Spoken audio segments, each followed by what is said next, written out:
మనం జరుపుకుంటా ఉన్నాం. రజతోత్సవ సందర్భంలో జరుపుకుంటా ఉన్నాం. చాలామంది చాలా రకాల ప్రయత్నాలు చేసినారు. ఇక్కడ కూడా ఇప్పుడు కూడా బ్రహ్మాండమైనటువంటి ప్రయత్నాలు చేస్తూ ఉన్నారు.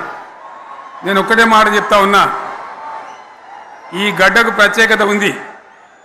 ఇది రాణి రుద్రమ్మ ఏలిన వీరగడ్డ, సమ్మక్క సారక్కల పోరుగడ్డ, బమ్మెర పోతన కవితా మాధుర్యం పండించినటువంటి జీవగడ్డ. ఈ వరంగల్ నేలకు నేను వందనం చేస్తూ ఉన్నాను. మన అమరవీరులకు శిరస్సు వంచి నివాళులు అర్పిస్తూ ఉన్నాను.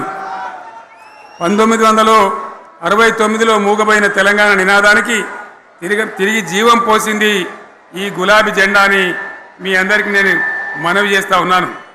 ప్రజలు పరిపాలన అప్పగిస్తే విధ్వంసమైన తెలంగాణను వికాసమ పథంలో నడిపించింది ఈ తెలంగాణ. దానికి కూడా ఈనాటి కరెక్ట్గా 25 ఏళ్ళు నిండుతూ ఉన్నాయి. ఆనాడు కొండా లక్ష్మణ్ బాపూజీ గారు ఆశ్రయం ఇస్తే ఏప్రిల్ 27, 2001 జలదృశ్యంలో టీఆర్ఎస్ ఆవిర్భావం తెలంగాణ చరిత్రనే మలుపు తిప్పిన ఒక మహోజ్వల ఘట్టం. పదవుల కోసమో, కులం కోసమో, మతం కోసమో, వ్యక్తుల కోసమో పుట్టలేదు ఈ గులాబీ జెండా. ఇది తెలంగాణ రాష్ట్ర సాధన కోసం పుట్టింది. పదవీ త్యాగాలతోనే మన తెలంగాణ ప్రస్థానం ప్రారంభమయ్యింది.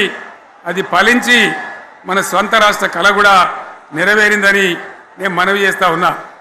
ఆనాటికి అలుముకున్నటువంటి చీకట్లను పారదోలడానికి, ప్రజల్లో విశ్వాసం కల్పించడానికి, ఆత్మవిశ్వాసాన్ని పెంపొందించడానికి నేను ఒక మాట చెప్పిన ఆ రోజు మీ అందరికీ కూడా గుర్తుండాలి. ఉద్యమం నుంచి వెనక్కి మరలితే, ఉద్యమ జెండాను దించితే నన్ను రాళ్లతో కొట్టి చంపండి అని చెప్పి నేను ఉద్యమాన్ని ప్రారంభించిన విషయం మీ అందరికీ కూడా తెలుసు. ఆ తదనంతరం జరిగినటువంటి స్థానిక పంచాయతీ ఎన్నికల్లో, ఆ తదనంతరం జరిగినటువంటి సిద్దిపేట ఉప ఎన్నికలో ప్రజలు బ్రహ్మాండంగా ప్రాణం పోసి ఊపిరిలిదితే అద్భుతంగా ఉద్యమం ముందుకు పురోగమించిన విషయం మనకు తెలుసు.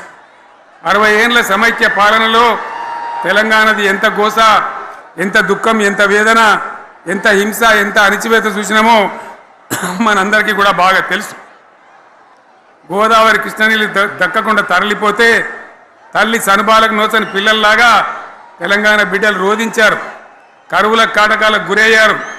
అర్ధరాత్రి కరెంట్లు పెట్టబోయి పాములు గుట్టి, తేలు గుట్టి చాలా భయంకరంగా అనాథల్లాగా చనిపోయినారు. ఆ రకంగా జరుగుతూ ఉంటే ఇక్కడ ఉన్నటువంటి ఆనాడు కాంగ్రెస్లో, టీడీపీలో ఉన్నటువంటి నాయకులు పదవుల కోసం పెదవులు మూసిండ్రు తప్ప ఏనాడు నోరు తీసి కొట్టాడలేదు. గులాబీ జెండా ఎగిరేదాకా కనీసం తెలంగాణ సోయిని కూడా ప్రదర్శించలేకపోయినారు. మీ అందరికీ తెలుసు, తెలంగాణ కోసం అవసరమైన ప్రతి సందర్భంలో పదవులు త్యాగం చేసిన వాళ్ళు బీఆర్ఎస్ బిడ్డలు అని చెప్పి నేను గర్వంగా మనవి చేస్తా ఉన్నా.